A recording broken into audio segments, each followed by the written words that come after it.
Speaking of things that catch you off guard, you already know my situation. Yeah. My I have my test scheduled for Sunday and Monday coming up here.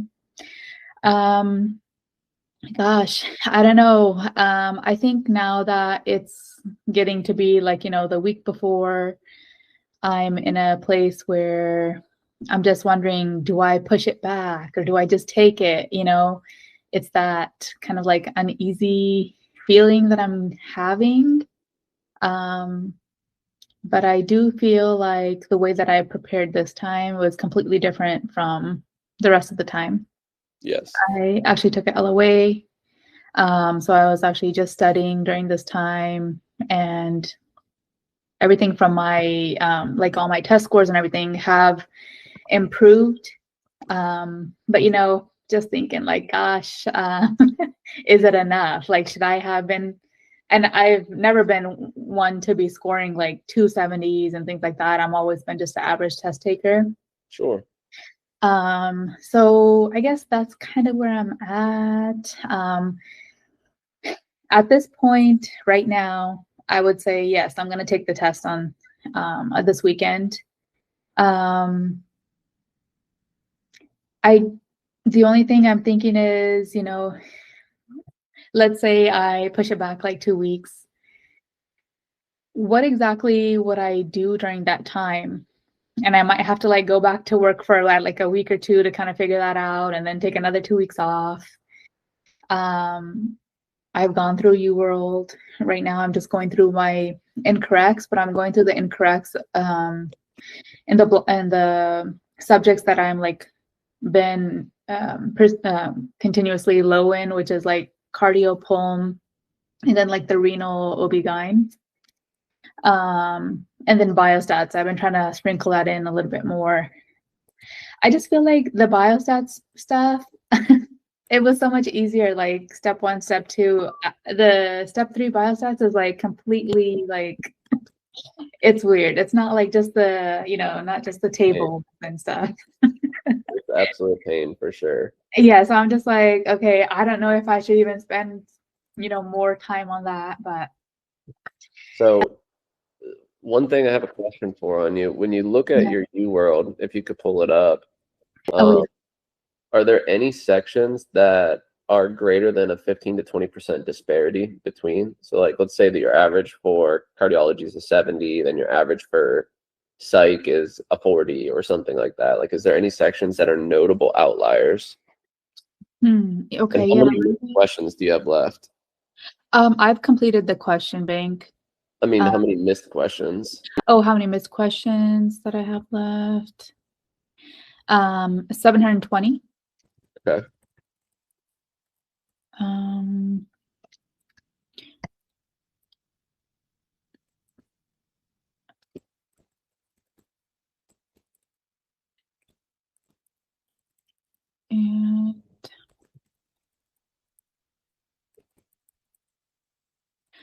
okay, so by systems, you're wondering like if there's an area that's like completely.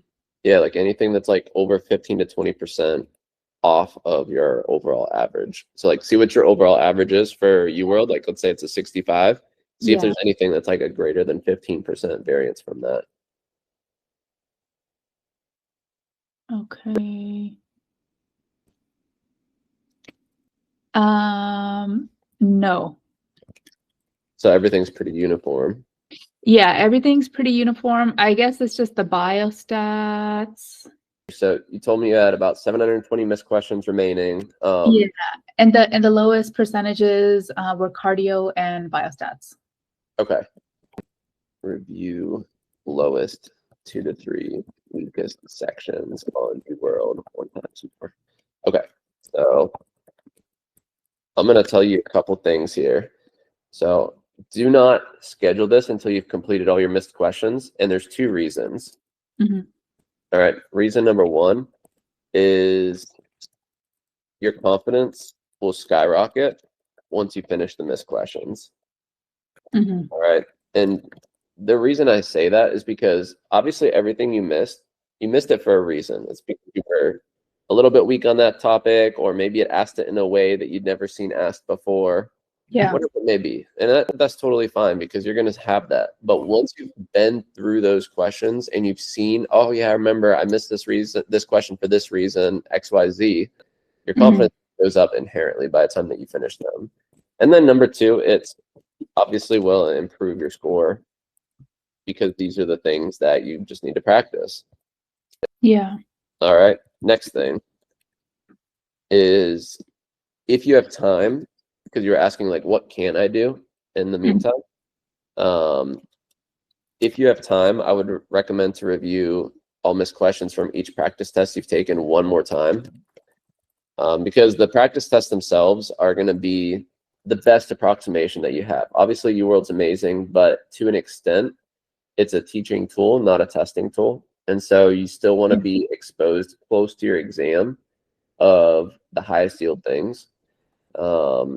So let me say, in terms of order of importance, so I'll say in descending order of importance for you.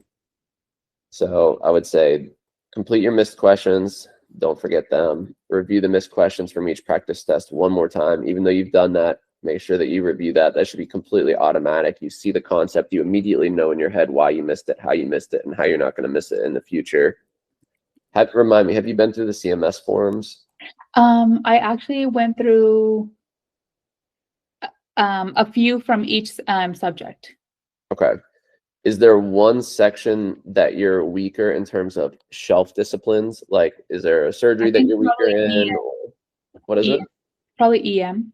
Okay. So I would say finish all EM shelf CMS forms, weakest one shelf.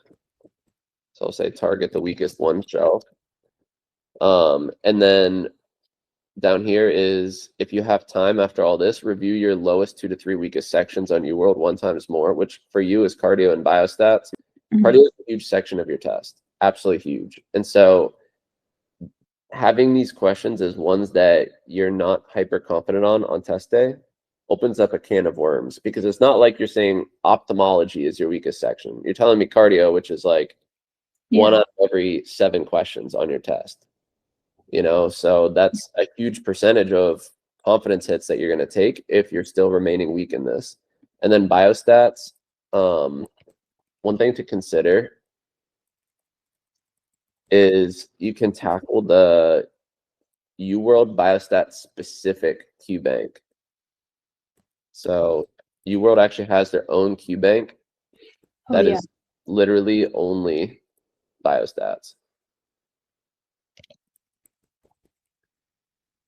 And it'll take you less than a couple days to get through, but it's really, really helpful if this is notably dragging down your score. And for some students, it does, especially for step 3, because at that point, like, you've seen a lot of the medicine stuff, you kind of have a general idea of how things work. And if you miss something, it's maybe you just forgot it. It's not like you haven't heard of a lot of stuff, right? But biostat, if that's a weakness, then you're just going to be guessing on those questions repeatedly. And that's the last thing that you want to do, because they're free points if you know it, and they're absolutely completely impossible points if you don't know it. You can't reason through it. So if you have that feeling, which a lot of students do, of, hey, I just got a biostats question, I freeze up immediately, I can't even like work through, and I start trying to logically reason through the answer choices rather than knowing how to actually implement the formulas or the equations or whatever you need, then that's going to be something that you should dedicate a few days to, because being able to swiftly move through those 2 to 5 questions per block that are biostats, it's not just going to boost your score, but it's going to save you time to focus on the other stuff. Okay. So as you can kind of see here, a lot of this list is stuff that is going to not just boost your score, but boost your confidence in your score, because you're very, very close. Like right now, could you take the test and pass? I think you probably could. But I don't like to rely on thinking. I like to rely on, we've done everything absolutely possible to make sure that you succeed. And the last thing here, if you have additional time, so let's say you move it 2 weeks back and you have time to do one more thing. Let's say do the 472 highest yield scenarios recap, so that you can see the stuff that just rapid fire you need to know that shows up on test day. I've had students boost their score like 10+ points by going through that. Okay. Okay. So. All right. And then do you a lot to think about. Yeah. Do you ever use like a score predictor, like websites or through Amboss or anything like that? Generally, they're pretty inaccurate. I've had students score upwards of like 40 to 50 points different than what a lot of them say. And so what I'd like to do personally is utilize just a grand trajectory of everything. So where you're at, where you have been at, your prior performance, and then compare that to my students that are in a similar situation, similar time frame, because a lot of the score predictors and stuff like that, like a lot of them are super old. You know what I mean? Like a lot of them have been put together years and years ago, and they're not accurate anymore. And so, for example, scoring, let's say, 73% on MBME 9 or whatever it is, just you can take any MBME, whether it's step 1, step 2, step 3. Maybe 5 years ago, that was a 250. Now that might be a 220 because it's just so much more competitive. And so there's big swings and variance in the performance. So I don't rely on any of them whatsoever. Okay. Okay. All right. So I guess it's kind of just up to me to kind of figure out if I think I can do some of these things in the next 5 days, or I kind of push it back. And I wouldn't even make a question of it. I would push it back because you're barely going to get through step 1 in 5 days. I mean, think about it, 720 missed questions. To do that in 5 days. Oh yeah, to do all of them. Okay. You're Yeah. doing 144 questions a day. I mean, that's not doable. In addition to the other 4 things that I have here, you're never gonna get all that done. Yeah. So I wouldn't say, like, there's no point in going into this and feeling risky. If you have the capability to move it back, even if it complicates things a little bit, I would much rather you be confident, because confidence doesn't just translate to you doing a little bit better on test day. It translates to an extra 10 or 20 points because you know that you confidently can walk in there and do what needs to be done. You can call upon that information better. It's the same thing like for me going into surgery. If I'm not feeling confident, then I'm going to take twice as long. I'm going to not do a good job. And even though I have the same level of skill, if you feel confident, you just move more fluidly. You're able to think more clearly. You're able to go through and stuff just clicks. And you want stuff to click for you on test day, rather than feeling like at the end of the day, you've completely burnt out every brain cell because you're so exhausted of thinking so in depth and thoroughly for even the easier questions that you know. Right. Right. Okay. Yeah.